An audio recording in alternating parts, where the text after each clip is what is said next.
Hello, welcome to Pod Maverick After Dark. Kirk, Henderson, and Josh Bowe. We are joining you on Wednesday night, a little after 10:30. Got started a little later than we normally do. The Mavericks lost to the Phoenix Suns 123-114. Is that right? That's right. 123-114. Yep. The first game in the post Nico era looked a lot like the other games of the Nico era. Kind of a frustrating one to stomach, to be quite honest with you, because the Mavericks looked really good in the first quarter. They really did. They were up by as many as 10. They were attacking. They were free flowing. Then what happened was, after missing all of their threes throughout the entire first quarter, the Suns they rallied all the way back. Like they were leading at the end of one, despite the Mavericks playing a fantastic first quarter. And the reason for that is the three ball is just the great equalizer. And this is the first team we've had during the 3-point shooting era where they just suck at shooting threes. And what ended up being kind of ironic is that the Mavericks actually outshot the Suns from three and then managed to lose anyways. And it was just very dumb. It's very, very dumb. The Suns score, they were 27th in the league in points in the paint, scoring about 41 a game, and the Mavericks gave up 52 to them. That's a key point of why they lost. What happened in those second and third quarters, though? Because I was driving home and listening to it, so I didn't get as much of a thing to go. Oh shoot! You know what? We're not even live. Oh my. Wait, yeah, we are. Oh, we're not. No, we're not. What the hell just happened? Okay, we'll go now. All right, my bad, man. I'm so sorry. I'm glad I noticed. That's okay. I swear I thought I saw the red. So did I. Light. No, weird. It says showtime. So, all right, maybe I pressed the wrong button. Let's try again. That's okay.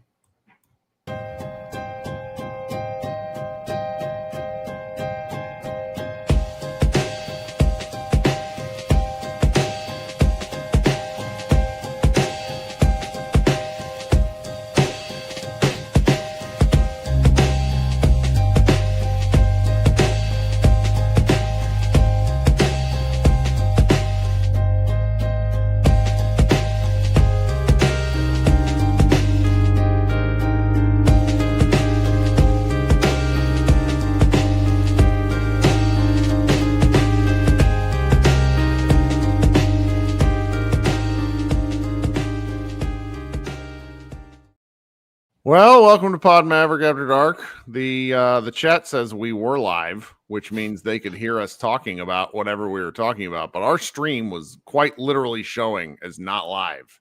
Yeah. So whatever, man. It's that kind of season. It really fits. Is my take. So I'll speed run that again. The Mavericks lost to the Suns. The Mavericks hit more threes than the Suns. They nearly doubled their per game output from three, hitting 17, and still managed to lose in no small part because they gave up a ton of paint points and they can't defend anyone. PJ Washington went down, and I was asking you when I realized that maybe we're not live. What the heck happened in that second and third quarter? Yeah, I mean, they couldn't stop dribble penetration. The Suns got to the free throw line almost 9 more times, although I know some of that's juiced a bit by the end of the game. But yeah, the second and third quarters was just the Suns repeatedly, without even really needing much to do anything, just like one dribble closeout against closeouts, just getting to the paint and then working from there, whether they got layups or they got open threes. I mean, Devin Harris said it on the broadcast and kind of summed it up where he was like, the Suns don't really feel the Mavericks right now defensively. Like the Mavericks aren't doing anything to make the Suns uncomfortable. And that's kind of what it was. I mean, it honestly felt like it was almost like a scrimmage for Phoenix at times during the second and third quarters. Like they were just able to kind of do whatever they wanted. And the Mavericks had no resistance. So at all. How so I guess what I'm wondering is how many good defenders are left on the Mavericks right now. I mean, they've got, especially like PJ goes out 5 minutes in, he's your best defender with Davis and Lively hurt. So you're playing a lot of Brandon Williams, you're playing a lot of Max Christie. Like Cooper Flagg had some moments. He had 3 steals and 2 blocks. Like the team had 20 stocks which I think hides over the fact that like they were just getting repeatedly blown by for most of the night. And it wasn't even off like intricate ball screens and complicated actions. It was like pass drive, and the Phoenix player was in the paint. And yeah, the Mavericks blocked some of those shots, but I think that was almost more they had a lot of blocks because Phoenix was just there so often that they had the opportunity to block so many shots. But I mean, again, but what do you do? What are you going to do? Like, Kid played the team that he has. I don't know schematically if there's anything they can do. I mean, they played Devin Booker really well. I mean, second game in a row where they play a really good star well. Yeah, and I think the thing was they kind of sold out to stop Booker, and everyone else on Phoenix got off good shots. So it was mission accomplished on Devin Booker, but they couldn't shut the water off on everyone else. I mean, they were guarding Booker so well that like it looked like Booker was throwing that game. And that's how much they were kind of guarding him, how well they were guarding him, and how miserably ineffective I thought Booker was, especially like in the third and fourth quarters.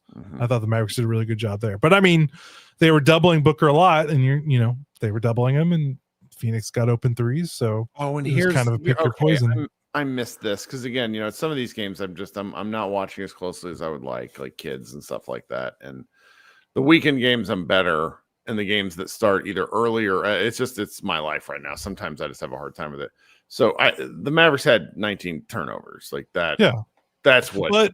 But most of those turnovers were in the second half. I mean, they lost the first half with, I think they only had like 4 or 5 turnovers in the first half. So the turnovers weren't the things that the turnovers are what changed this from like a 5 to 7 point game to an 18-point game in the third quarter. And I guess you're right. That's why they lost, because they got down so big and then they couldn't come all the way back.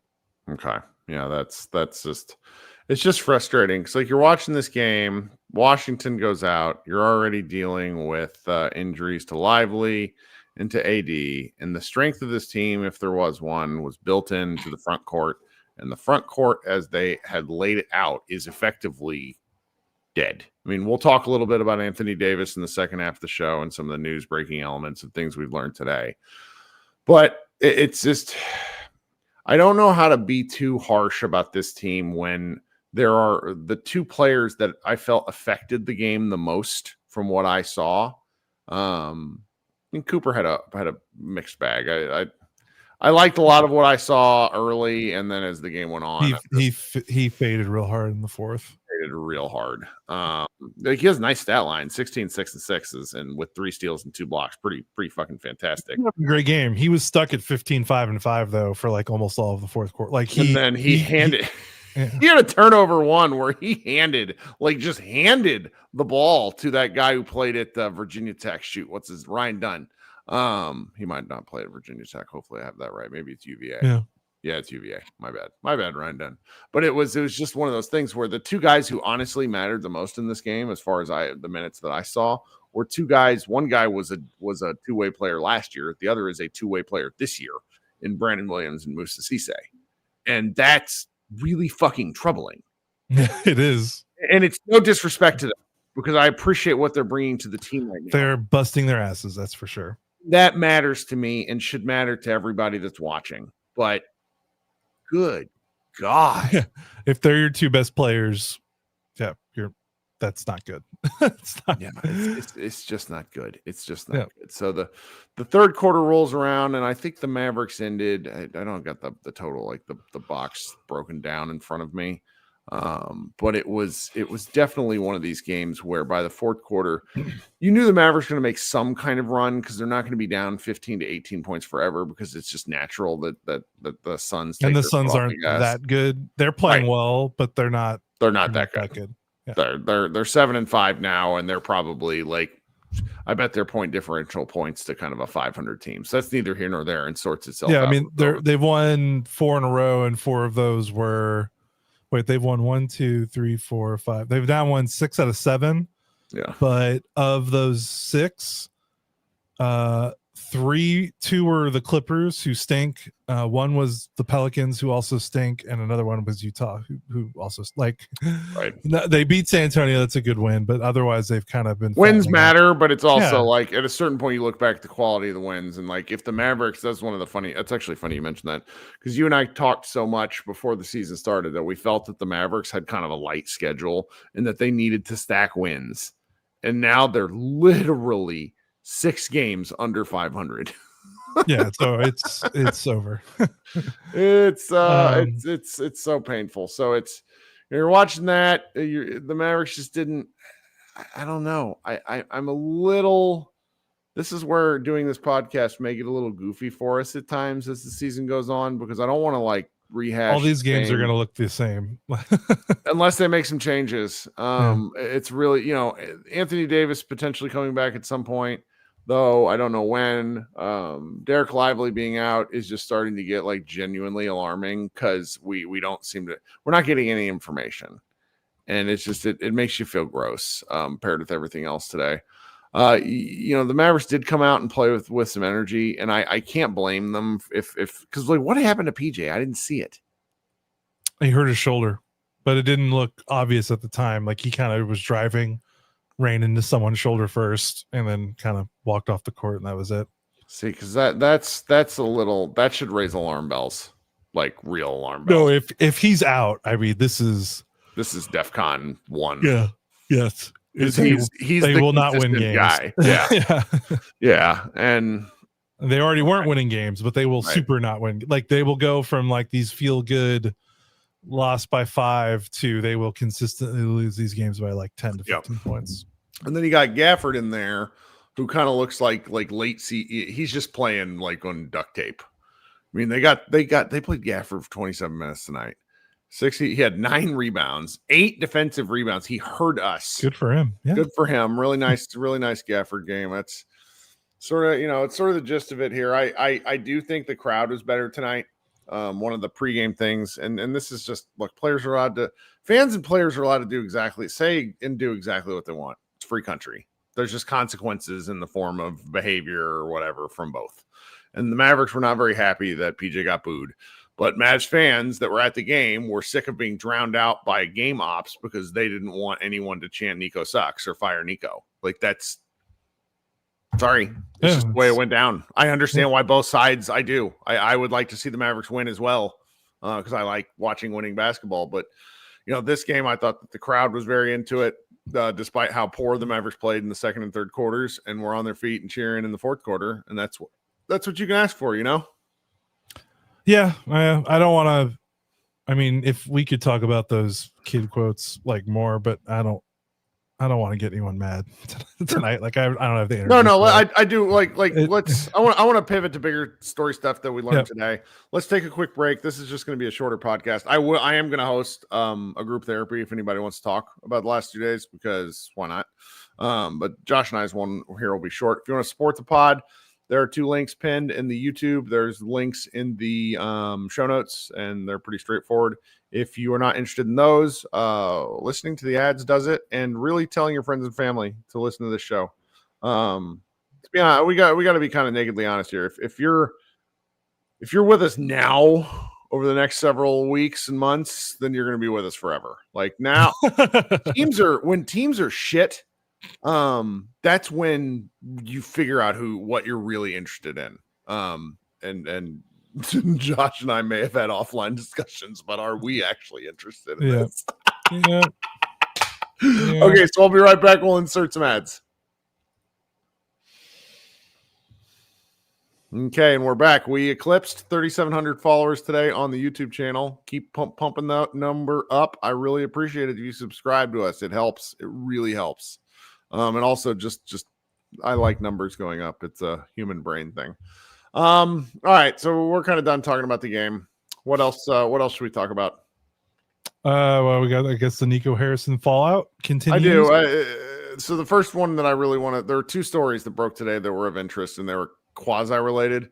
First, a friend of the program who's yet to be on the program, might have to rectify that at some point, Christian Clark of The Athletic, published the first clearing of the notebook story that was really quite shocking to me, and I don't know why. There was a lot in there. There was a lot in there, and it's the sort of thing to where, and I want to circle back to this, but as I see the truly asinine Nico Harrison defenses from some elements of the talking head media, I don't know how you can have those, like with what we learned about Nico in this article, which, I mean, the first really jumping out story, and it's related to Tim McMahon's story as well, is like I was kind of rolling my eyes at the notion of Patrick Dumont having to step in and not play and make sure that AD didn't play.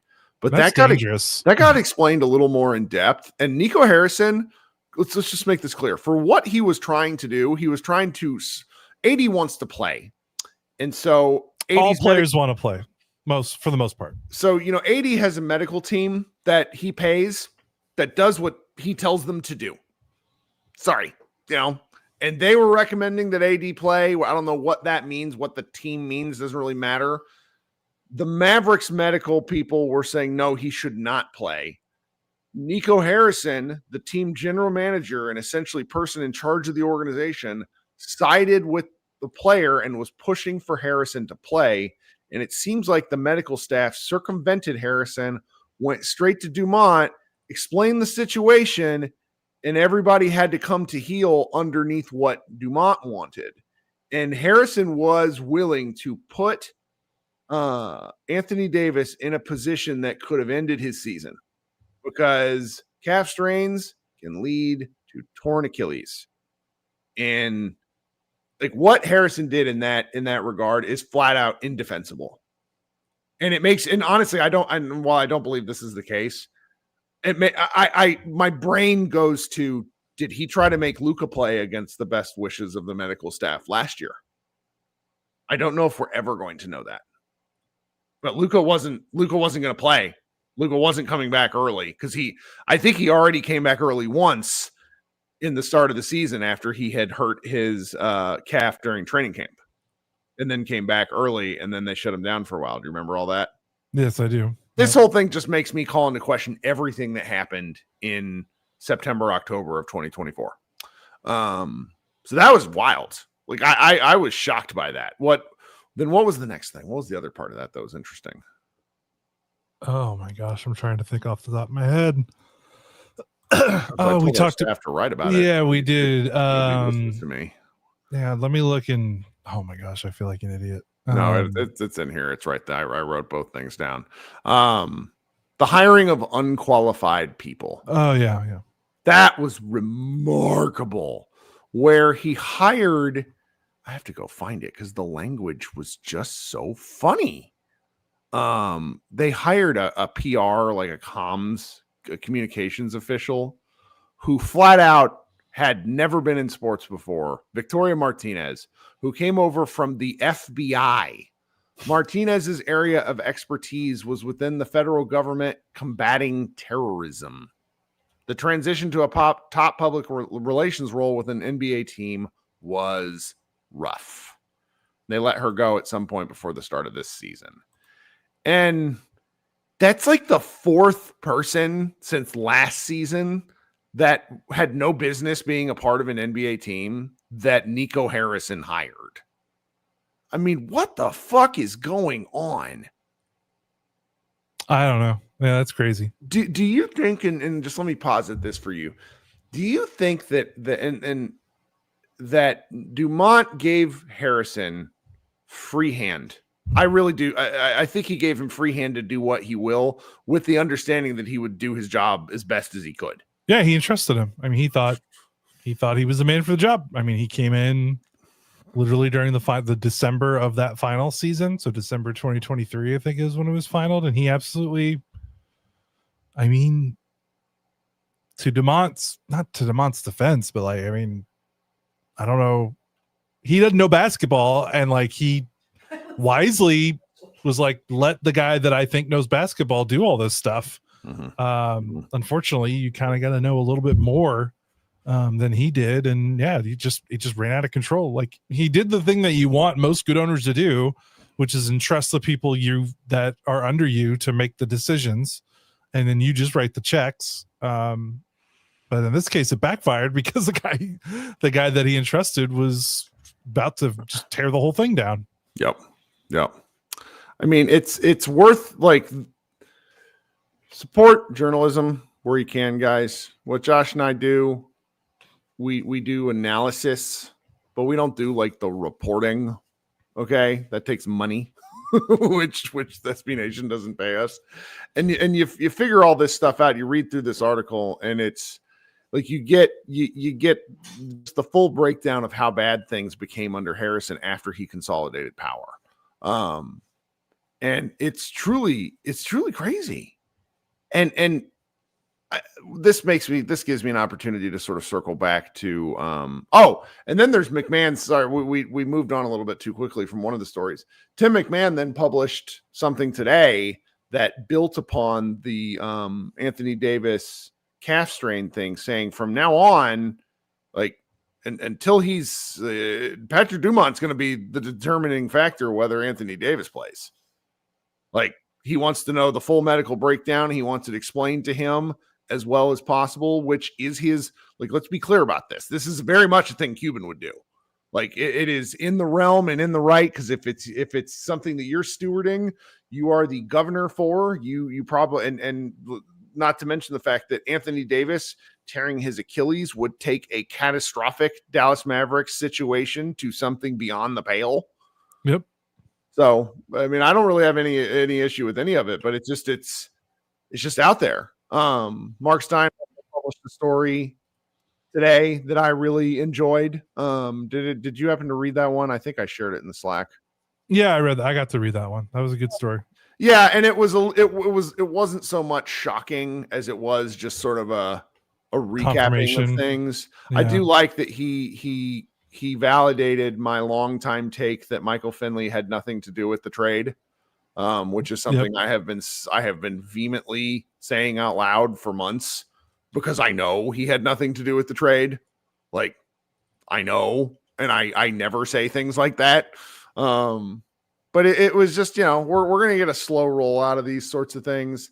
The local media seem pretty, like, you're going to get a lot of like the very same things that happened when Carlisle got let go, I think, where people really didn't like how they were treated by Rick and just had built up sort of a dossier to let loose. And like Nico Harrison, and I don't know, Nico Harrison doesn't seem like a very nice person. Like, to be quite candid about it, like, he would be nice to you if he needed something from you, which is how he was able to charm so many people at previous positions. But once he had consolidated his power with the Mavericks, he was not nice.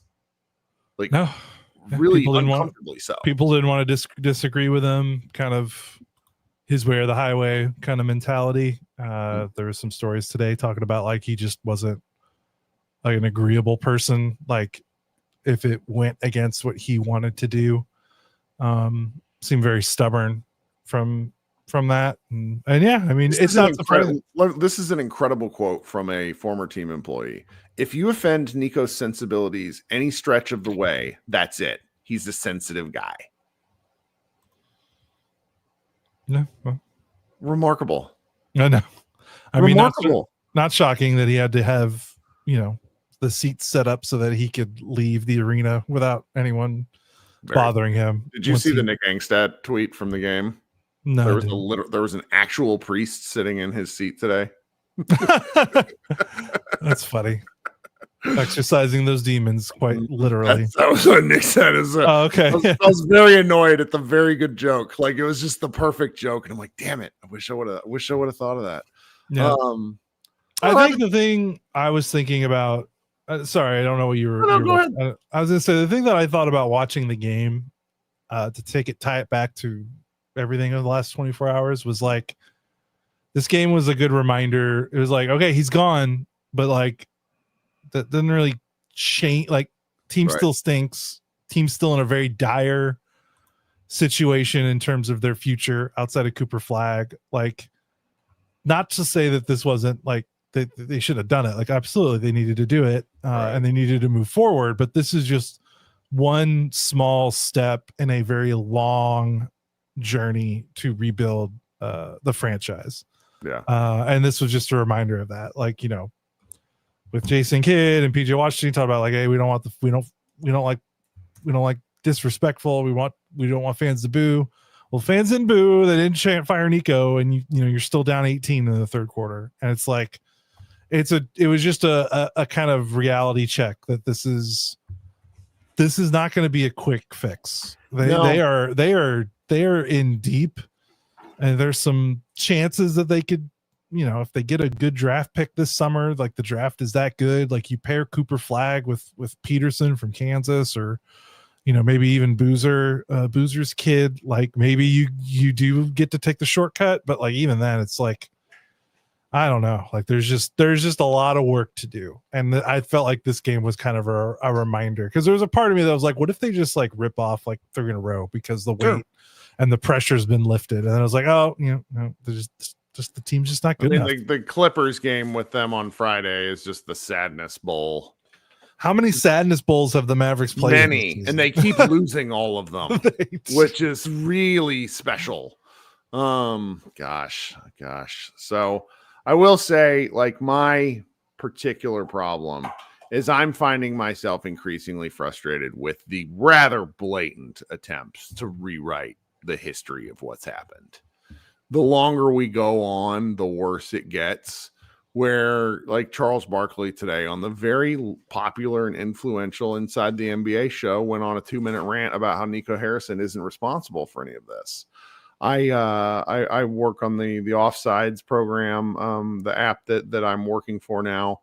One of my colleagues put out a Nico isn't responsible for this take, and I'm pro, like Chuck Klosterman of 90s fame and is a long-time pop culture critic, went on Bill Simmons' show and sort of like attempted to rewrite the history. And I don't understand it, where you have like, it's very uncomfortable in that I don't like always, like sometimes I get mad and call people stupid, happens. But like this is not super complicated. He traded Luke, like, you can handle all these things in like separate buckets. Like trade for Luka, devastatingly bad and stupid. The return for Luka, devastatingly bad and stupid. But then also, once you're past that, for example, one of my friends is like, well, it's not Nico Harrison's fault that the team can't shoot. And yes, it is. Like he brought those players in. And I feel a little bit crazy, because I don't want to get away from this, and like I should be happy that he's gone, and I am, but it's he doesn't, he gets to go home and be rich and get paid out for his contract. That's his benefit. Okay. Yeah. He's not some sad sack on the street. Mark Followell and Brian Damaris sort of attempted to talk around it on their Take That With You podcast. Look, it's not sad when a guy who still gets paid loses his job. It's not sad. Not interested in that discussion. Sorry. Josh and I both have had jobs where you lose them. We've had spouses that have jobs where you lose them. You got to figure out how to make the paycheck. What happened to Nico Harrison is not sad. It's justice insofar as sports fans get it. But I'm not interested in the whitewashing of what's happened here. Like it will get louder and weirder in specific areas where it's like people just want to be have counter takes is really all it comes down to. Yeah, people like to argue. Yeah, and I wish I could interact with people on Twitter, and I'm like, why are you still talking to this about, like, going in a long back and forth, and it's someone arguing something that's like inane. Like, why are you just? And then they were just like, oh, I like arguing. I'm like, well, I wish I could get over it. I don't want it. And I wish I could ignore it. I really do. It's just, this is so, I was listening to our own show last night where you're just like, man, they really messed things up for us too. And I think sometimes I forget that, because I just kind of keep going. We keep going. Yeah. I'm a perpetual motion machine of like ever forward. You really, God, that's the best nickname for you ever. But it's like the trade, like last year really fucked me up. I mean, like, obviously it's tied in with my dad dying, but it's like, it really fucked me up. And it's just like, like my kid doesn't want to watch basketball games with me anymore. Like, I'm mad about that. Like, maybe he will one day. Like, it's a different deal, but it's just, it used to be, hey, is Luka on? And your kid kind of plays like Cooper. Maybe that's how you get him. You get him to, that's how you get him to watch him. Did you see me tweet? Did you see? Hey, here's another guy that plays like a psycho on the psychopath on the floor. Did you see me tweet Cooper Flagg's mom and ask her to come on the podcast? Because I want to talk to her. I literally was like, I want to talk to you about raising competitive children. This is interesting. This is that would be really I don't want to talk to you about the Mavericks. I want to know about your parenting style. Yeah. Yeah. Well, we'll keep going on, and I think there will be better or more interesting games because as you made the off-camera comment where it's like, oh, you know what? People are going to be interested in this team for a little while, and then interest is going to die. And I think what we'll see is like dips and waves because the trade window opens the 15th. Like Gafford can be traded right now, but it's not going to happen. The Mavericks will hire a GM soonish. I think they've got to make a choice on what they want to be and who they want to be because, you could make an argument that the talent's there for them to try to make a playoff run. But if they just keep losing in the interim, this sort of self-flex. Yeah, like they can't. They're going to be such a deep hole that doesn't even matter. Like if you get Anthony Davis. And let's be clear, it's not like they were off to the races before Lively and Davis got hurt. like this wasn't a 5, like they weren't even 500. I mean, what were they when Davis got? I mean, they were losing to the hospital Pacers when Davis got hurt. Like they were down 7 to a team that had like 3 NBA players active.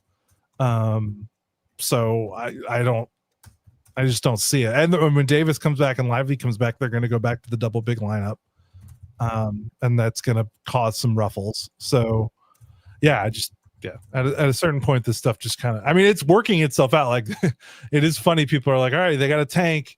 And it's like, they might not have to do anything and they will lose enough games. It's just sort of there. It's really something. It's really something. We'll figure this out though. We'll keep like there will be newsy items, but I'm going to be curious tonight's not a great example because I wasn't able to watch certain stuff. I come into some things wanting to talk about sequences of plays and we'll be talking about more. But right now, let's just call this one a little bit early. Yeah. I'll head over to group therapy. If you guys didn't check out Mavs Moneyball, like, my God, we posted like 25 things. I'll put it to you like this. Josh and I don't really get compliments from our overlords. And I got one today where he's like, you guys are killing it on traffic. And it's like, well, yeah, because we wrote 500 things. So, it tends to happen. This has been Kirk and Josh with Pod Maverick. Everyone be good. Enjoy the rest of your week. And we will see you all on Friday night. Go Mavs.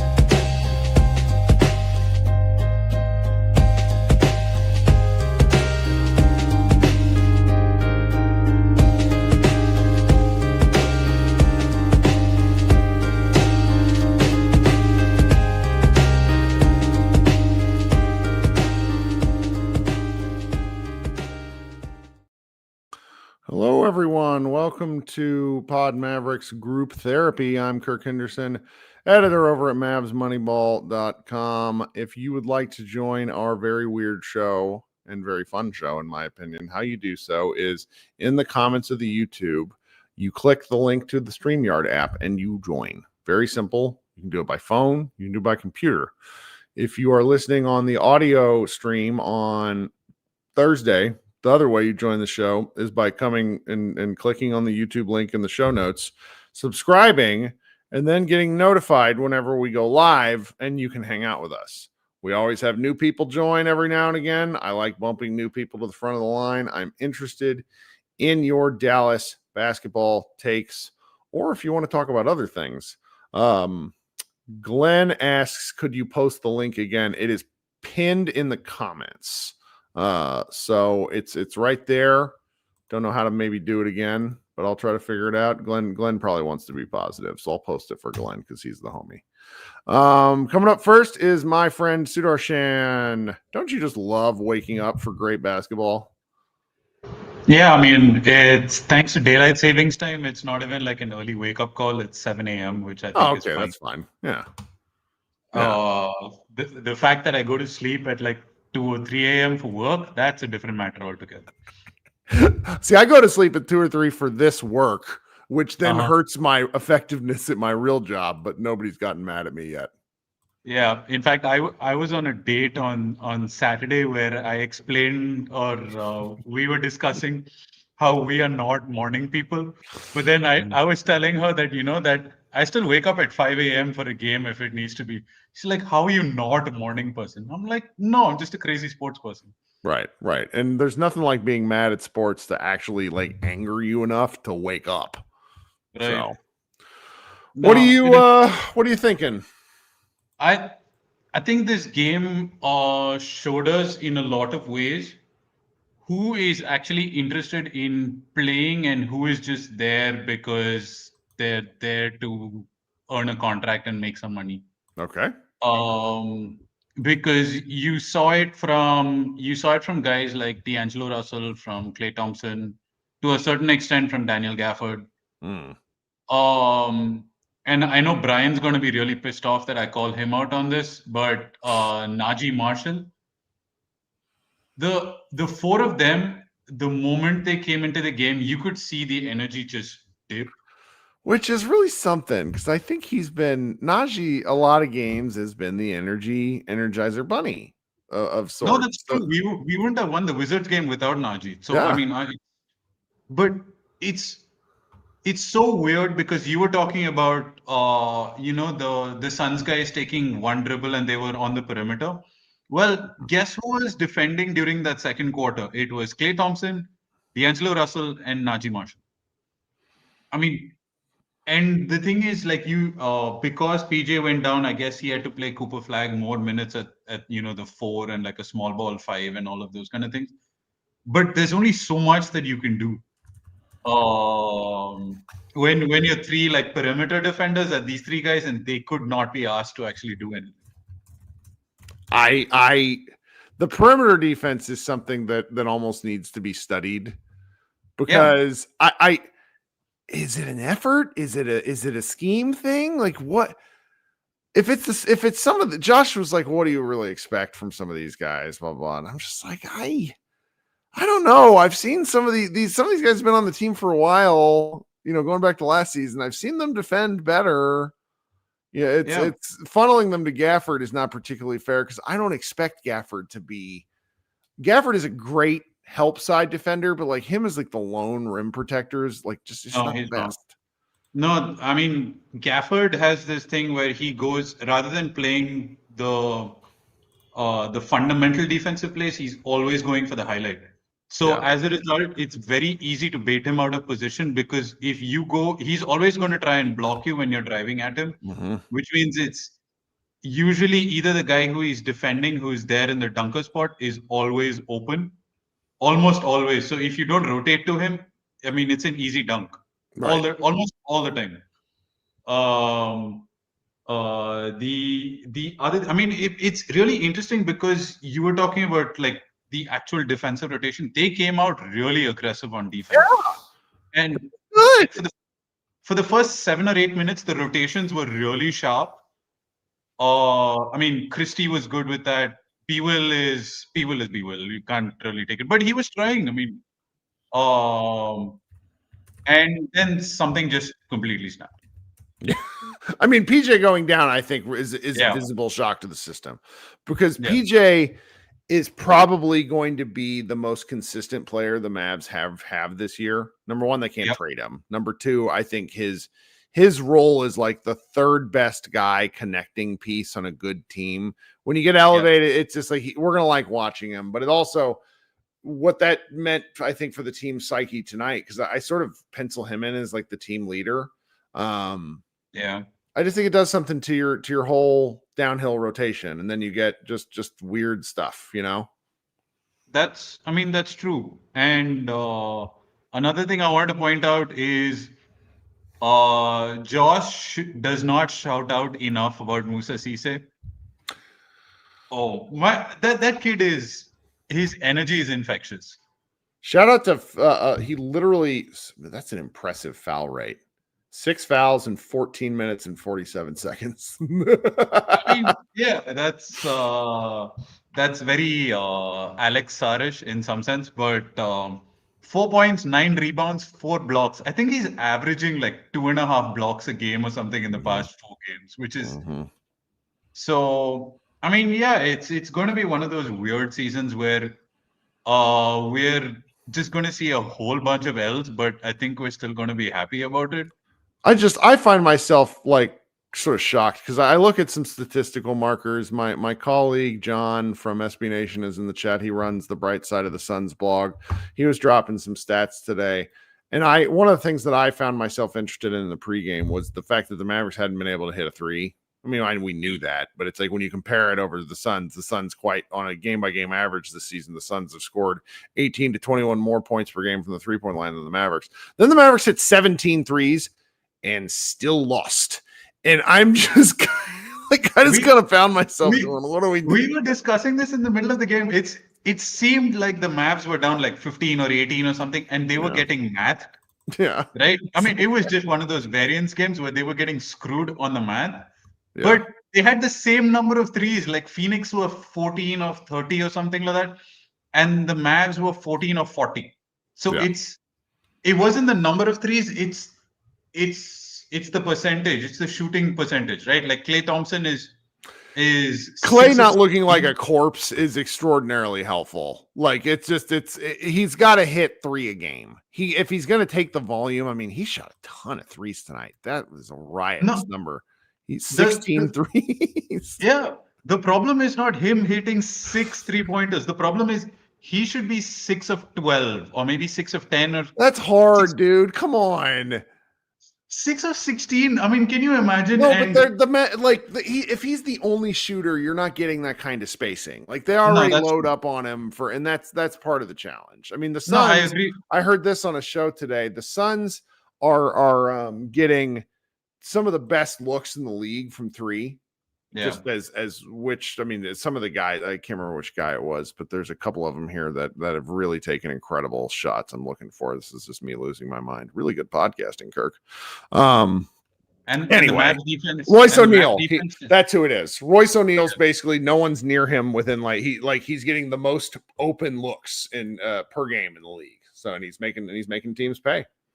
And I'm sure if we look at the metrics, the Mavs just give up the most wide open threes in the league because that's just the way their defense is constructed. Sure, because you expect and early in the season they were like actually getting pretty good 3-point luck and still losing. Yeah. So, yeah. Oh man. Well, I appreciate you kicking the show off. You got anything else for us? No, I'm just Friday is going to be such a hilarious game. It's like the ass off bowl. Mm-hmm. Oh, I really want to go. I'm pathetic and weird and still actually liking high school football is not a problem, but consistently following my own high school's football program is a little weird. And I very much want to go to that playoff game. And I don't think I can. I think I have to cover this garbage Mavs team. I have to do it. So I have to love the fact that my Dallas Mavericks and my New York Giants have the same record. Which is fantastic. That's hilarious. That's amazing. Oh, what a dude. All right, man. Thanks for kicking us off. Talk soon, okay? Take care. Yeah. All right. John points out that the most wide open looks from deep this season, Grayson Allen is shooting 50%. It's just so before I get to Glenn, I got a question from Ash Boying in the chat, and it's a bigger question than I think I have time to answer, but it's a good one to put out there because I also want other people to be thinking about this. Kirk, what do you think the Mavs should do vis-a-vis trades? What can they get for certain guys? So my question or my answer to this is think about who you think they should move and in what order. If you think they should move, I don't think they're going to move Kyrie while he's hurt. And I think they'll do exactly what Kyrie wants. So it's like you got Anthony Davis, Daniel Gafford, who else? Klay Thompson. Those are just like 3 off the top of my head. I think they do right by Klay and accept whatever they can get for him because he's 1,000 years old and can't move. I think Anthony Davis, you might want to sit down for this one, and I don't think they get much at all.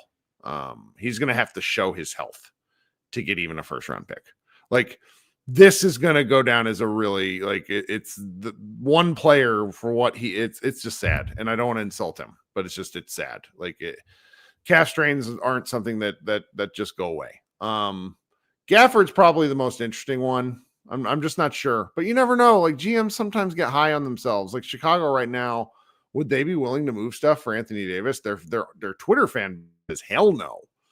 But anyway, we'll see. It's going to be a fun thing, but really we got about a month until a lot of that stuff kicks off. So until then, you can sate yourself by just playing in the trade machine. So very good question, and thank you for the super chat. Coming up next, my friend Glenn. How you doing, Glenn? Pretty good. How you doing tonight? Okay. I mean, I enjoyed watching the first quarter, and then I wasn't able to watch parts of the second and the third, which were the bad quarters. And then I got to watch the fourth quarter, which was a fake comeback, and I didn't hate it, but I also was, I don't know. It's one of those games where it's like I really like watching Brandon Williams and Moussa Cisse. I'm also functionally annoyed that Brandon Williams and Moussa Cisse matter.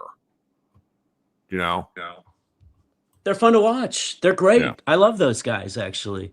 Look, somebody tweeted me earlier today and said, hey, Glenn King must be really happy with Nico Harrison being fired. And I was like, I don't give a fuck who the GM of this team is. Yeah. I want to see the Mavericks play hard and win games. And I love watching Brandon Williams play. I love watching Brandon Williams and Daniel Gafford play together. They are poetry in motion, in my opinion. Gafford had a good game today. This is one of, like, Gafford was really battling. 8 defensive rebounds. Like, it was nice. It was good to see.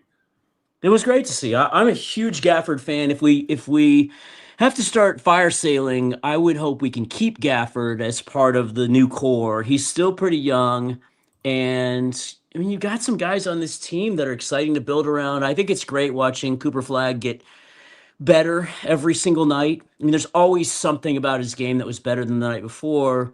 I do want to point out, though, that this game would have been different. In the third quarter, he missed 2 free throws. Yeah. Then got the ball and did the most overdunk of all time overdunks.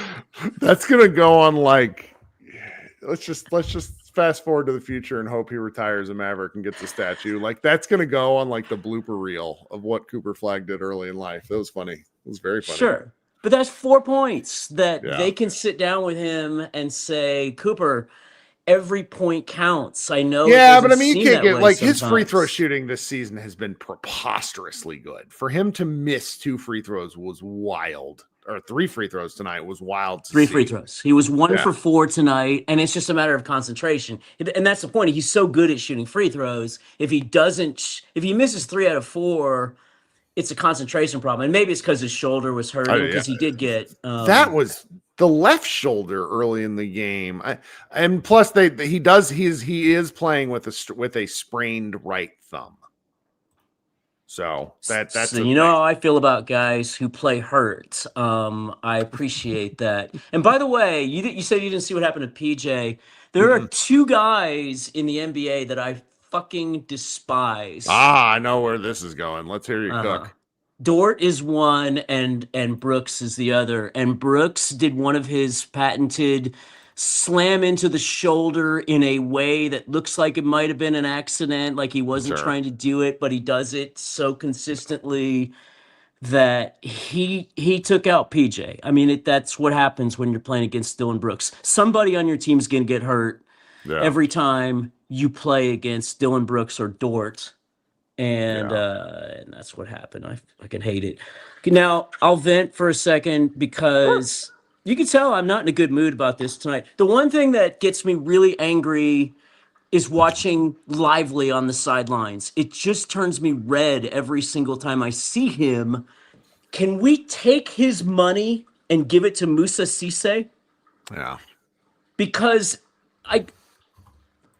at this point, you can do the math on this. He's basically 50% of all the games he could have played, he's played. Mm-hmm. And it's getting worse every year. He played something like 60 games out of 80 in his first season, 36 in his second season. Third season, he played 3 games, and then we were told he had a knee contusion. And then 9 games later, 9 games later, we still don't know really what it is, but it's a knee something. Right. And he stands there on the sidelines getting paid, cheering along, and it drives me nuts. I hate him.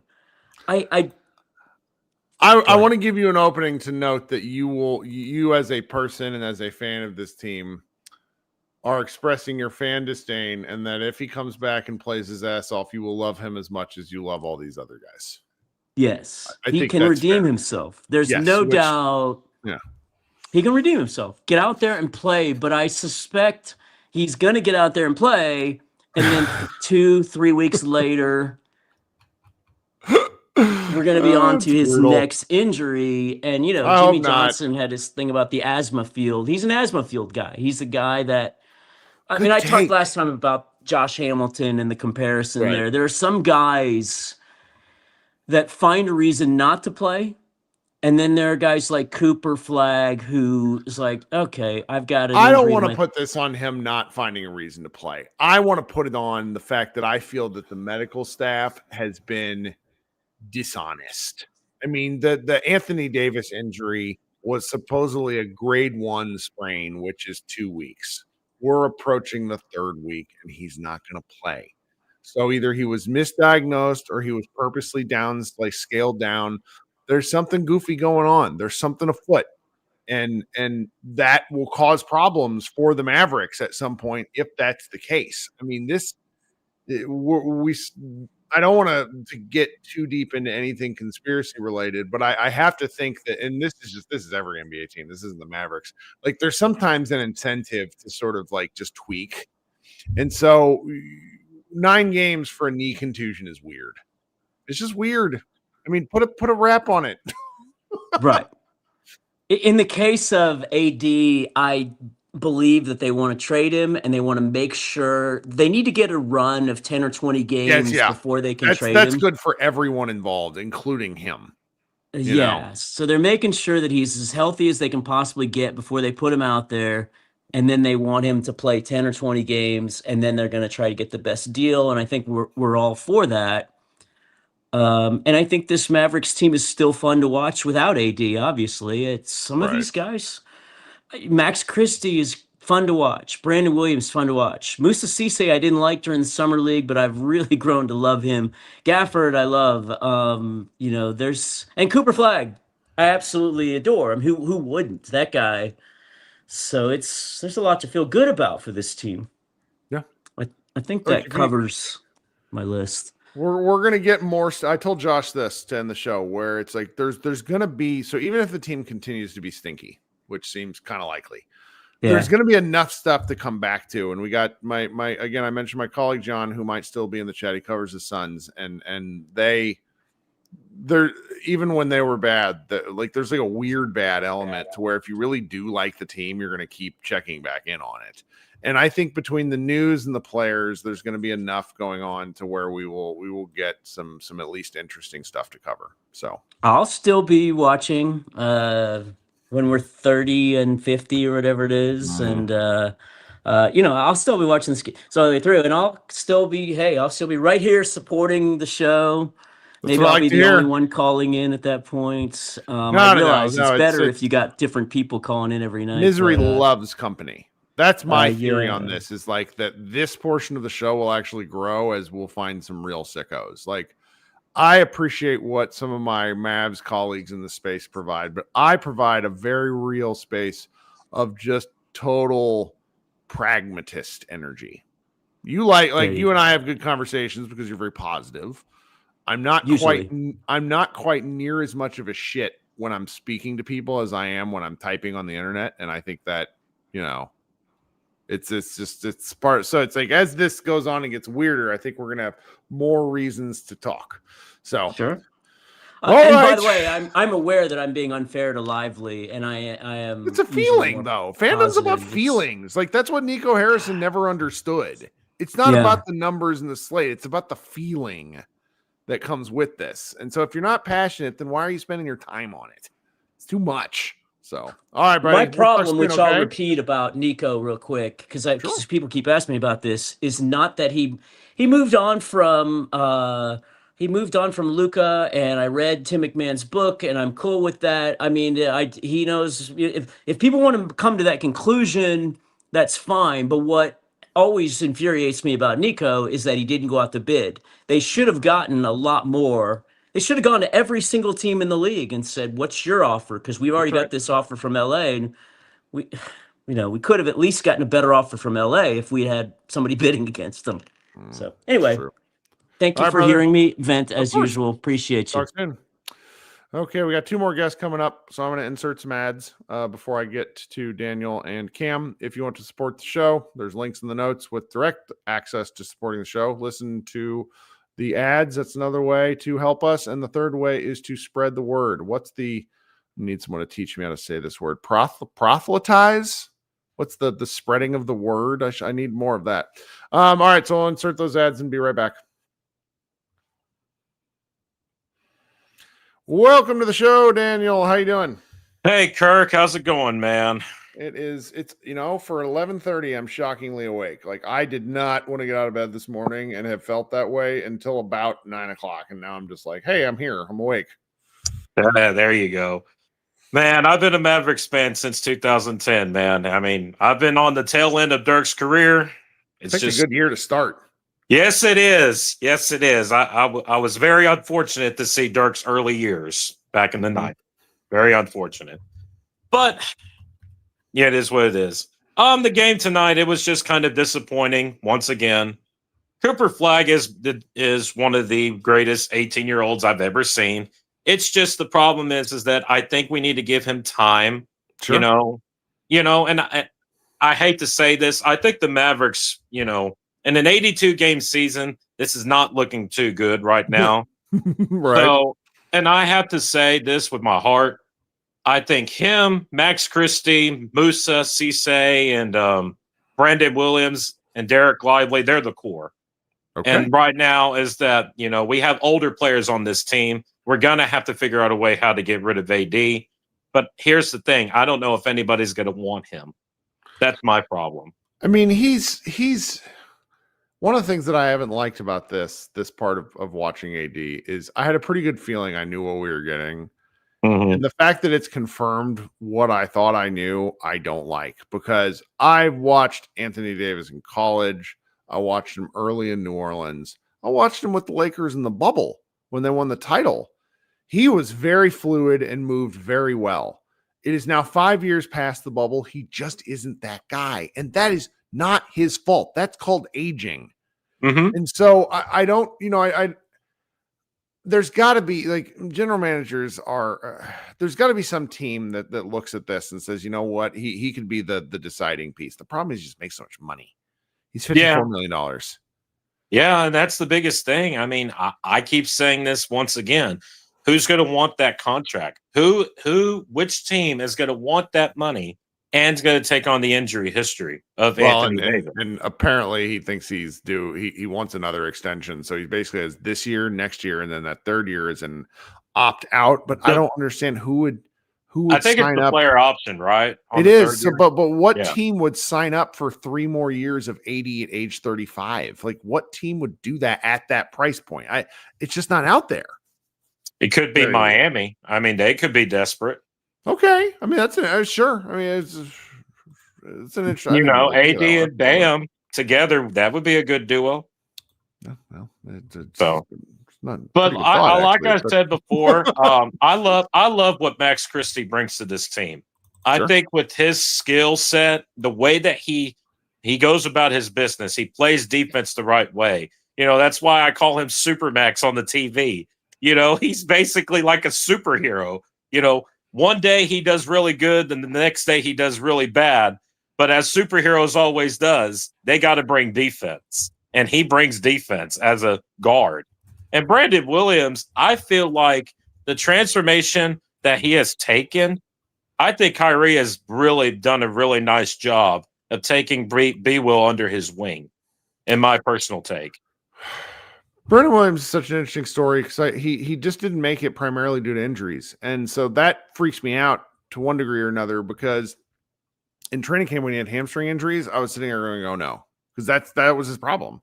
And and I hope he's able to keep it together because, the Mavericks have him on this deal. The deal that Nico signed him to. This is pointless to be mad about this now, but it's just something else to get mad at Nico about. Nico signed him to a deal very similar to the Jalen Brunson deal, where there's like no leverage for the Mavericks to actually keep him. They don't get his bird rights. They don't have anything to like incentivize him to be a Maverick. So he's going to go and get what he can get on the market, on the free market this summer, because that's what that's the way basketball works. But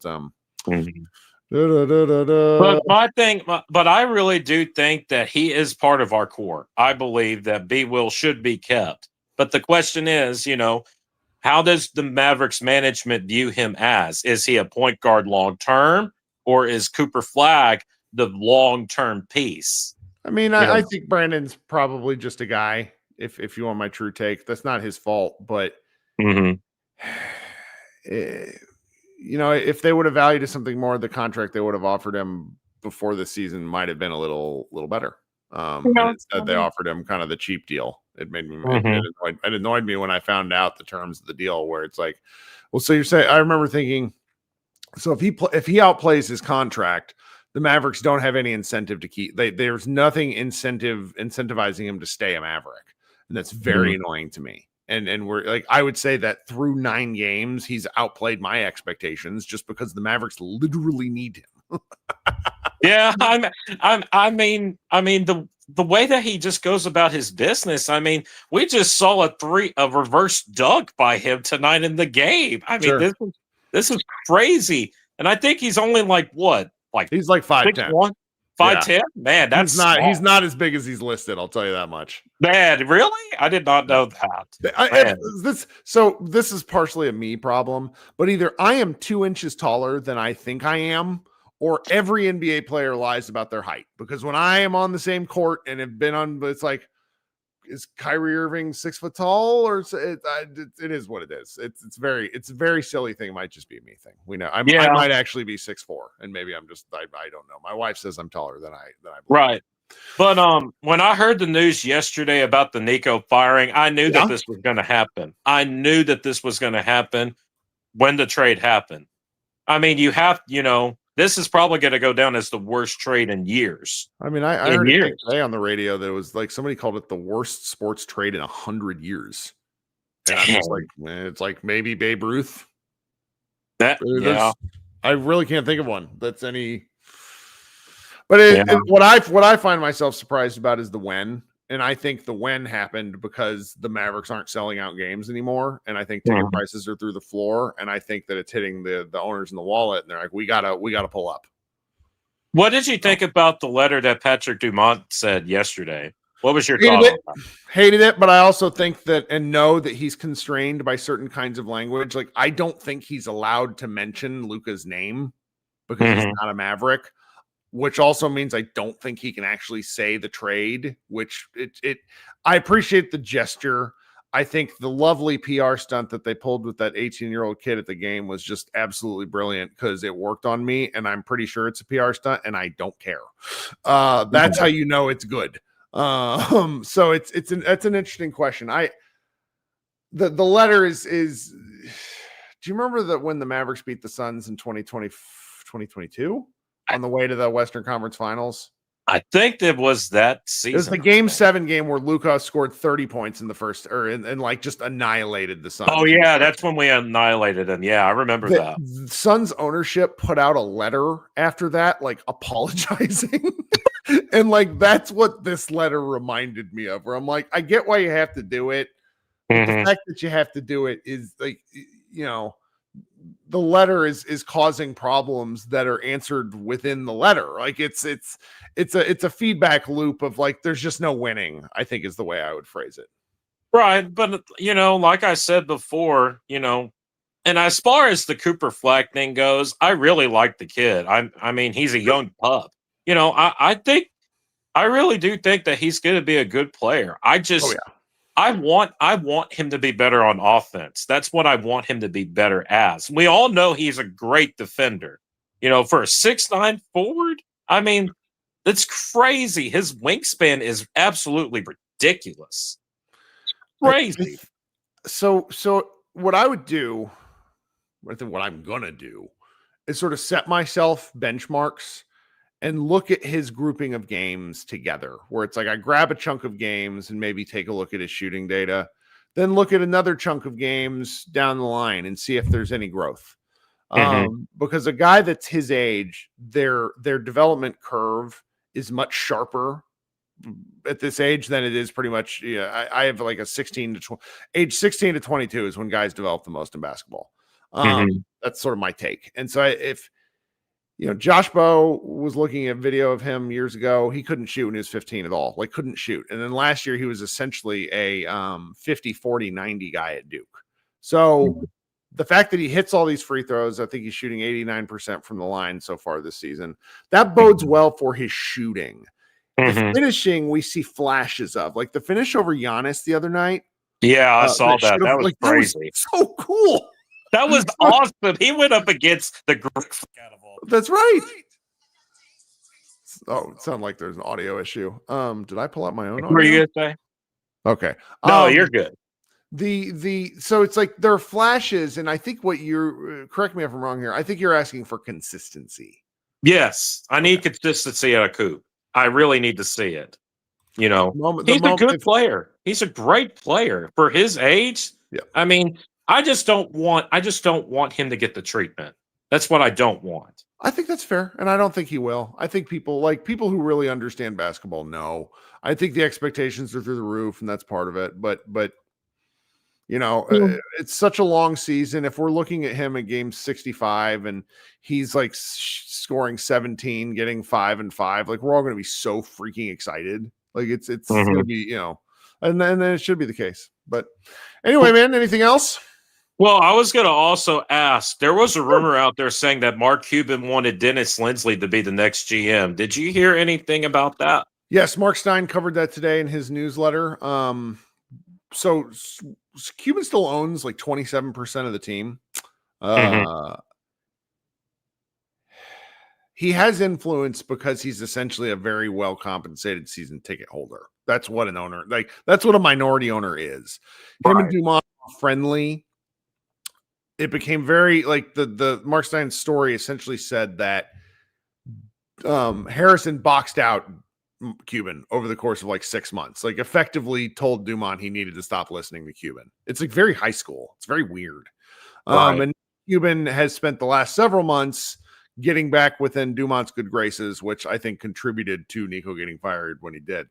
And so Cuban is interested in bringing Lindsay back and has been pushing that. But what I don't understand, and really, and I'll look into this as I can, but if Lindsay's under contract with another team, I don't understand this discussion.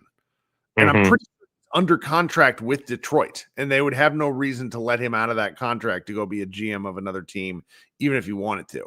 So that element of this, I don't understand. I don't hate the idea, but I am sitting where, in my as I'm sitting in my kitchen now, if the Mavericks are going to embrace a rebuild, then let's just go get a young guy that has new ideas, that is because there's way more talented basketball people on the market for these jobs than there are jobs for the people. I firmly believe that. It's such a narrow niche. I mean, look at Matt Riccardi, the assistant GM. They kept telling stories about him today on the broadcast. If I don't know if you happen to catch them, but he was kind of going like franchise to franchise, like asking for jobs. Like he was doing crazy stuff to get in front of people. And that's how hard it is to get a foot in the NBA. So it's like, I have to believe that there are people out there like that just need a chance. Like, I'm not interested in a retread. If I will probably not bitch too much if they do. I really don't want like Calvin Booth who used to be with the Nuggets, for example. But I mean, like Lindsay's fine. Lindsay is apparently like fairly responsible for a number of the moves the Mavericks made under Harrison anyways, which is why Harrison pushed him out the door. So, yeah, that's a good question. Yeah, but I also do think too is that you're right on this. I think we have to rebuild the Brown and Cooper flag because he is the future. He's the future. You make it right now. Right now. Yeah, I mean, you got to make it right now. I mean, go find a team that wants AD for assets. Do it right now. So, well, I appreciate you joining the show. Hope you come back. All right, man. I appreciate it, Kirk. All right, we'll talk soon. All right, man. Where does this go? There we go. All right, coming up next is Cam. Hello, Cam, can how you are hear you? me? Yeah, thanks for Yeah. waiting. Can you hear me? I can, yes. Okay, great. I think the last time we talked, I called Cooper our second best shooter. I apologize to Max Christie. Totally missed my mind. I don't know what I was thinking. Okay, I knew that it. is our. I didn't argue with you that night because I also forgot about Max Christie. Yeah, I did. I forgot. I was like, I think the next game, I was like, why did I forget about Max? But I guess what I have like one question and then Sure. one thought. So my one question is that I was reading on Reddit and I just want to hear because I know you're kind of more locked in than I mean I don't know the inside stuff, but a lot of people are crediting a lot of Nico's like good moves to Dennis Lindsey. Mhm. Like how accurate is that? I think Lindsey played cleanup hitter for a lot of what Nico wanted to do. Nico's a big swing guy. You look at his moves, the move to move on from KP was a big swing because they got kicked in the pants on that one. I hated that trade. I did too, but I also understood, like, I also kind of felt like it was the best they could do. Which Yeah, no, they needed to move on from him, but the package was awful. Right. And then awful. the big swing for Kyrie Irving, which I remember, I mean, I hated. I had like a 3-hour podcast. I hated it because it's just like this guy doesn't play enough basketball. I was wrong. I was different from you. I loved it. I was wrong. I mean, I've since fully kind of walked it back. I'm saying I was wrong because Kyrie's, I would argue he's played his best basketball since 2016 here with the Mavericks. So very clearly wrong on that one. Not to mention they've got him at 2 contracts, which were very reasonably priced. But then the next big swing that he tried to make was the Kyle Kuzma 2 first-round picks to Washington trade. And when that one fell through, I think that my understanding is that Dennis Lindsey played a part in sort of the rebound trades, which ended up being Washington and Gafford. I think that Lindsey was also responsible for Dante Exum. He drafted him. Yes, which makes sense. Yeah. And then Derek Jones Jr. as well as a 15th, as like I don't know if you remember when Derek Jones Jr. joined the Mavericks, but it was like August. He was just sort of out there. And so I think some of the smaller moves he got credit for, which I don't know how much I buy. In the end, I'm not sure how much it matters, but I do think Nico's actions in terms of pushing Lindsey out speak to the feeling. And that's what I mean? I have to comment on something you said before. We were offering 2 firsts for Kyle Kuzma. Oh yeah, Kyle Kuzma rejected that. He didn't want to leave Washington, and the Washington owners were like, "Sure, you can stay," and they rejected the deal. Yeah, for this 2 is all first? Yeah, go Google it. Google it. Somebody in the chat put a story. Somebody in the chat put a story. Yeah. Yeah, I knew we were trying to trade for him, but I didn't know for 2 firsts. 2 firsts. Like, I want you to think about had that deal gone through. Oh my God. This is a question from the chat. He says, how did Nico push Lindsey out? Well, Lindsey went to work for Detroit. That's how. I mean, there's a story in The Athletic today from Christian Clark that basically walks through how Nico consolidated power. And it's like, if you've ever worked for a petty shit of a boss, that it is Nico Harrison. Kuzma did not have a no trade clause. He was literally, the owners went and asked if he wanted to go to the Mavericks, and he said no. And they're like, okay, we're not going to take the deal. For 2 first? For 2 first. I'm telling you. That makes no sense. I lived in Washington, D.C. for 15 years. This is something that you can Google this after the show, like be like, what? Because it was right around that trade deadline. And they don't want to win. They don't want to win. Exactly right. I mean, think about what that would have done to the Mavericks if they would have traded 2 firsts. Like now, instead of talking about like what we're talking about, we'd be wondering if Luka Doncic was trying to force his way out of the Mavericks. Yeah. That's crazy. All right. On to my thought though. Sure.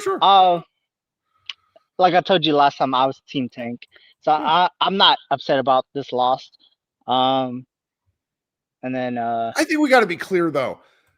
There's no tanking going on. They suck. Oh yeah. love it. We gotta get to I love it. February until they start playing like truly ass lineups for it to be tanking. Yeah. Like I honestly think the only two people on the chopping block that should be on the chopping block is AD and Clay. Obviously, not Clay. I would love him to stay. It's just he's like 35, and I kind of want him to be in a situation where he's going to be happy. I agree with that. Yeah. I kind of like, I hate what he represents, but I don't mind him as a player or a person. Right. I think so it's like, I want them to do right by all these guys. Unfortunately, I think he makes so much money that whatever situation he lands in is going to be one where it's like, okay, well, he's going to come off the bench. He's going to do his thing. I mean, but if he wants to stay, I'm all for Clay being here because he's a good vet. Good work ethic. Seems like a good shooting drills. I mean, our young guys can learn from that. And for AD is just, as much as I don't like watching him play basketball, he is our. I would love for him to stay too. Now that Nico's gone, I'm not even mad at the team anymore. Like I'm over it now. Like I finally moved on. I'm happy now, and I would love AD to stay. It's just, big men don't age well.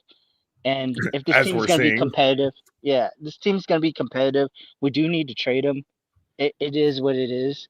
And I was looking at trade packages, and then all the mock trades I've seen on Reddit or anything else were kind of ass. So the only ones that I thought of my own where I was like, you know what, I would be okay taking a swing at Scoot Henderson. Because he's not. I would too, great. if only because it would mean I could buy my child a Mavericks jersey with our last name on it. So Scoot is my cousin somehow. That's just the way this works. Oh yeah, like fucking 10 generations back. That's right. That's right. This is how this works. This is how names work. No. I think he's like a really good playmaker. I would literally trade AD for a scoop package and then whatever salary filler Portland has and maybe like 2 first-round picks. Maybe one. I don't even give a fuck, to be honest. I would take a swing at Scoot because I think he has so much upside. I think he's gonna be great. And I guess my last point was, I was really happy about I'm not sure because I wasn't really at the game. Were you at the game? No, I never get to go. My wife would murder me if I went to games and did this. Yeah. Yeah, I wasn't at the game, but in the broadcast, I was so scared they were going to start chanting, like, sell the team. Like, I was just so scared because I was just like, man, we just, I mean, I want fans, I want everybody else to, say what they have to say. But, I mean, I kind of believe that Nico was the person who made the trade, and I'm okay with the fact that justice has been served.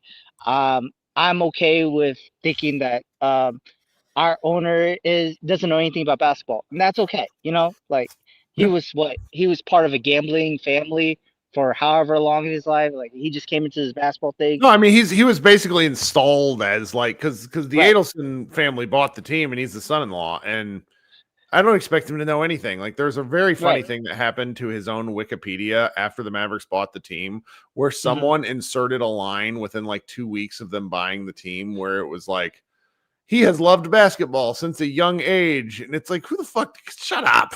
So don't do that.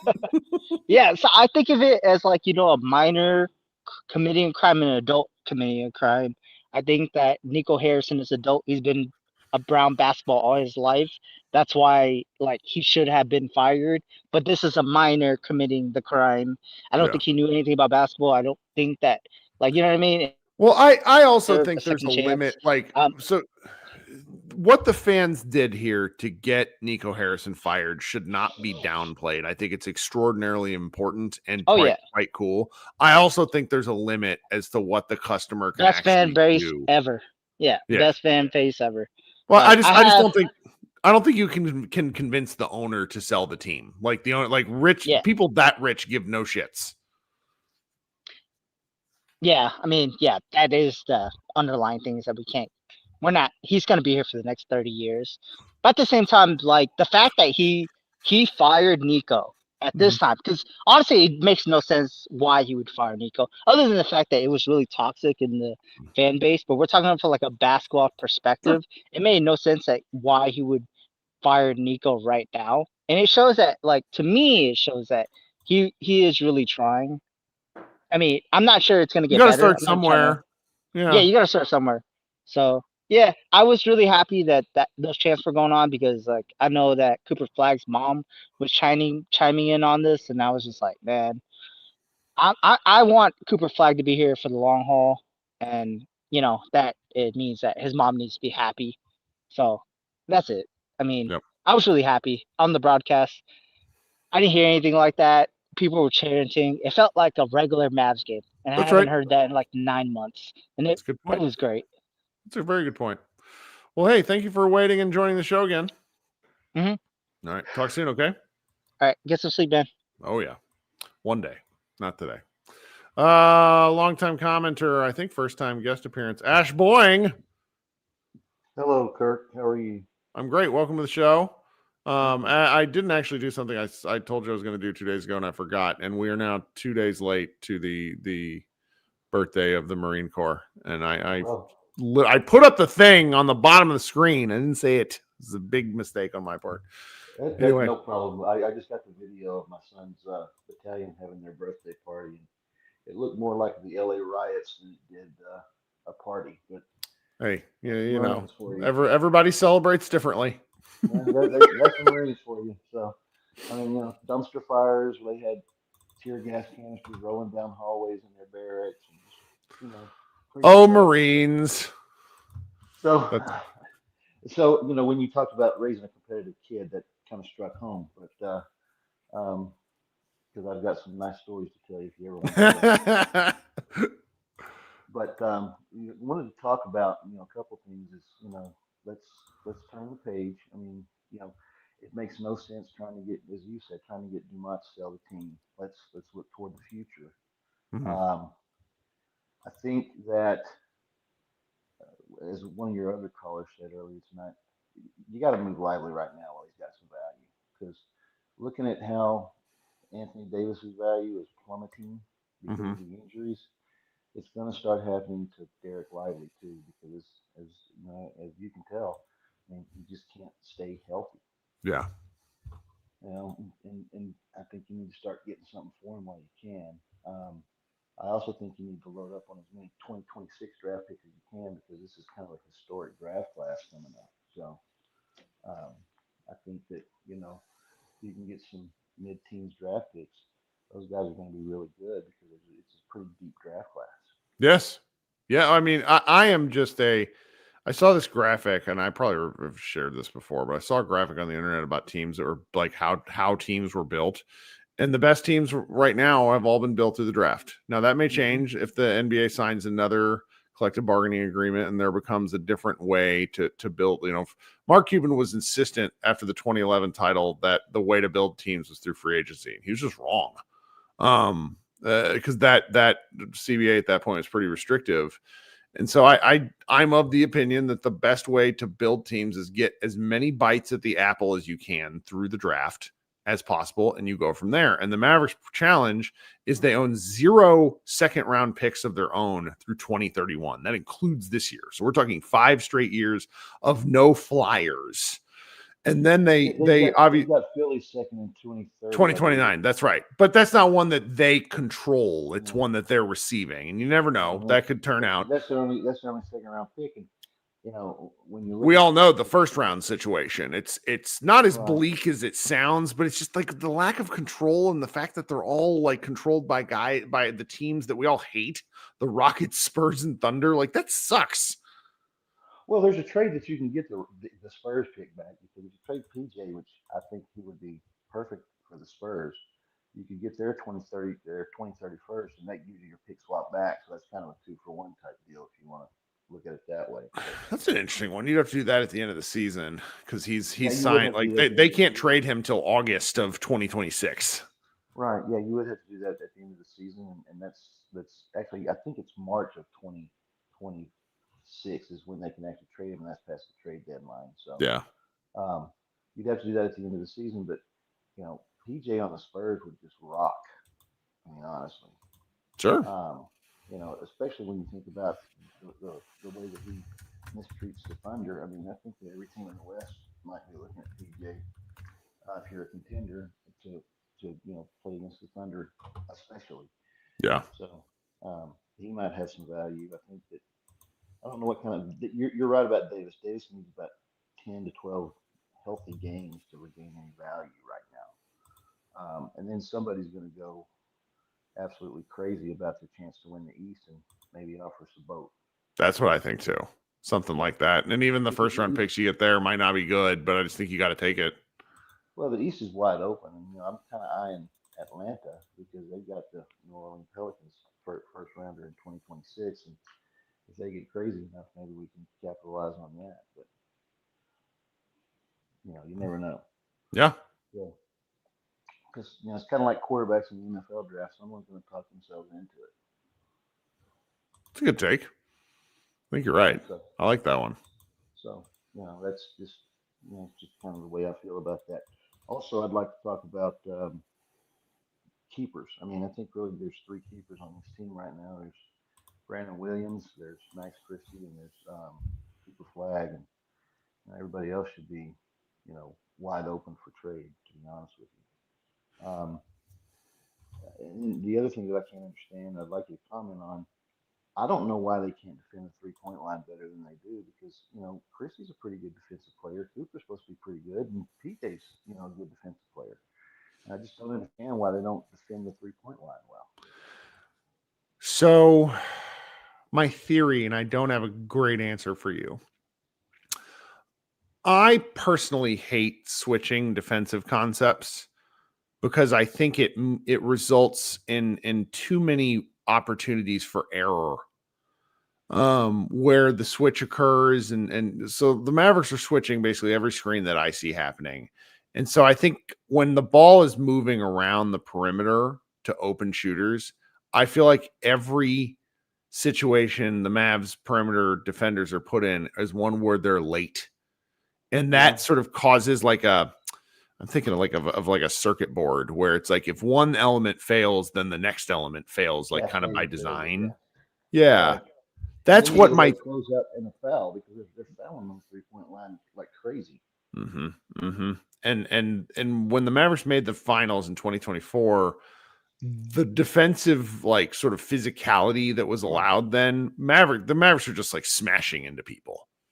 And you can't really do that now, which I hate and also think is good. Depends which mood I'm in, but I miss it some nights, hate it other nights. Well, you can do that in the playoffs. You can't do it in the regular season. That's right. And so it's just they're just getting bulldozed. Everybody's driving right past. It's barely watchable. Yeah. Yeah, and then you got your big men. I mean, look, I like Musa Cisse, but he reminds me a lot of JaVale McGee, where he kind of over rotates and goes for every block. He reminds me of Sarge. Do you remember Sarge in 2023? Like when they had those random rookies. Bernard. He was like a 27-year-old rookie. Yeah, he was a literal I think he was an Iraqi war vet. Yeah. Oh God, what was his name? Bernard James. That's who it was. That's his name. Sarge. Loved him. I just think he over rotates and that creates another problem. Because, it does. If you chase every block, you're going to get too many follows.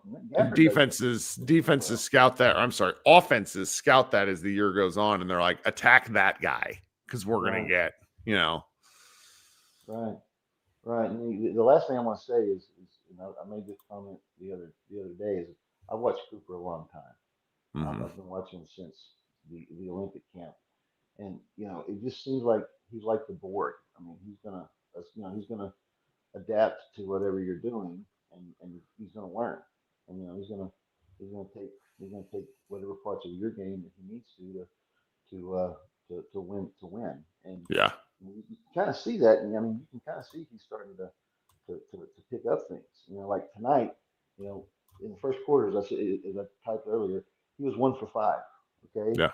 But he had such an impact on the game because he had 3 boards, he had 3 assists, he had two steals and a block. I mean, he only scored like 2 points in that first quarter, but his floor game was just impactful. and you know, you just see him learning as you go along. It's pretty fun to watch. Yeah, it is. It is. You know, it'd be nice. It'd be nice if we could have had him and Luka together, but that's never going to happen. Yeah. You know, I mean, you know, if Luka had still been there, we wouldn't have been in a position to draft Cooper. So, Right. But you know, it's good to watch, and you know, I think, quite frankly, I watched part of the Oklahoma City LA Lakers game, and you know, Oklahoma City is far and away better than everybody else that I've seen this season. I mean, they just destroyed the Lakers, and they just, you know, even without Dort, they held Luka like 3 of 18 shooting in the first half. Right. It was just, I mean, just they're just so much better than everybody. Well, I hate the thunder whistle. They're allowed to get away with that physicality we talked about earlier. Kind of drives me crazy. But still, I mean, they're very, very good. They're amazing, and it's just that on top of it just kind of makes me ugh. Well, I think if Dallas can build a winner here, they'll get that thunder whistle. I mean, and it's kind of like the old Patriots where they were going to interfere with you on every play because, you know, the referee's not going to throw a flag every play. So you're never going to complete a pass on them. You're going to get an interference call about once a quarter, but you know that's about it. Yep. So anyway, that's all I've got. So hey, thanks for joining. Appreciate it. I'll hang up and listen. I've really enjoyed your show, and I encourage everybody else to start doing what I'm doing. I try to give you a couple of bucks every night because. Oh, hey, you know, every great now and again, you know, I do this. I do it because it's fun for me above all else. I mean, sometimes it taxes my wife, but you know, she'll live. Well, I try to give you a couple bucks to entertain me. You know, that's something that, you know, doesn't happen very much anymore since my kids are now all grown up. So sure. One other question I did have though is who's your high school team? Can you talk about that? I played basketball at Coppell High School. Okay. And I'm a Geier guy.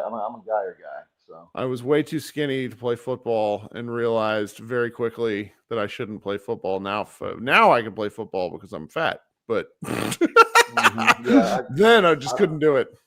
I couldn't play football either. I'd gotten broken in too, but I had my Marine son was one of he played on a Geier state championship team. Oh my God, their teams are so good. And he was a sophomore with the Bowen brothers. So, you know. I love people that aren't from around this area, and I mean it's kind of just a Texas thing. So I've lived in California and Virginia, and California's okay. I think Florida's probably like it too, but it's like going to these high school sports. They're a great time. They're just a great time. It makes you fall in love with where you live too, because you see a lot of good stuff. Yeah, I don't know if you remember those Geier basketball teams with Davion and all those guys that went to Power 5 schools. They had 6 guys that went to Power 5 schools. This is a heck of a basketball area, man. The 2023 draft had 8 dudes from the Dallas-Fort Worth area out of 60 picks. Right. Yeah. Yeah. I mean, it's a really good basketball area. I think. Did you guys have Marcus Smart, or was that the Colony? Marcus Smart was right up at Flower Mound. Marcus, one of those two. One of those. I can't remember. Marcus? Yeah, I think maybe Flower Mound. I couldn't. Maybe the Colony or Coppell. I thought it might have been. So Darren Williams and Bracy Wright were the Colony. There it is. Darren Williams. Yeah. And then Chris Bosch was Dallas Lincoln, and Dallas Lincoln was one of the most oh my God programs. No, they were pretty good in 4A. Yes. Yeah. They won 40 games my senior year. Yeah, I remember that team. I mean, it was a really good team. But you know, my son's freshman year at Geier, Geier had beat like IMG and some of the program schools, yeah. Because they had a team. You know, they had a kid that went to Georgetown, they had a kid that went to Oklahoma, they had a kid that went to what's that school, Butler. I mean, they had just a great team, and then they had a kid that went to Kansas and won a national championship. So, you know, he's playing with the Nets now, I think. So, they got a pretty good program over here. There's a lot of up here in the Denton area. There's a lot of good basketball. Yeah, Texas is nuts like that.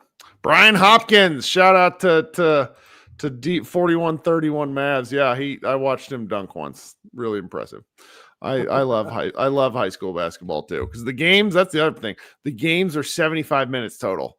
Like it's in and out. You're just like on with your life. And I watch these NBA games and it's like, my God, they're never going to end. Well, and then trying to go to an NBA game is a 4-hour process. Yes, it's a different deal. High school game, it takes me 3 minutes to get over to Guy High School. That's right. To get back home. So, that's right. So, hey, well, good talking. Thanks so much. Okay. All right. Thank you. Bye-bye. All right. Bye. All right, guys. Been Kirk Henderson, Pod Maverick, Group Therapy. We'll be back on Friday night. Everyone enjoy the rest of your week. Go Mavs.